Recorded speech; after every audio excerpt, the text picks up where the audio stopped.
If you approach this, with the attitude of, well, what do we cut? What benefits do we cut? It goes nowhere, and that's exactly what DoD has been doing, what the White House has been doing, and what some people like us have been doing for decades. Is what do we cut? You look at Redux back in the '80s, and what was that? It was simply a reduction in the retirement benefit. There was no positive side to it. It didn't make anyone better off.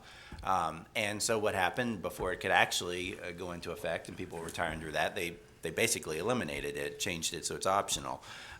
So if you're going to tackle the issue of compensation reform, you've got to go at it with a different mindset of not what do we cut, but how do we get better value.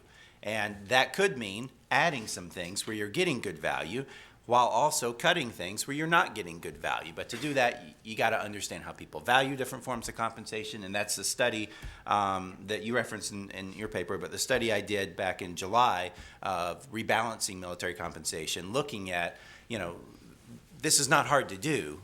Private sector companies do this all the time. They measure how employees value different forms of compensation. If they don't value them commensurate with what it costs to provide, that's not an effective form of compensation. You should shift that money into something they do value properly instead.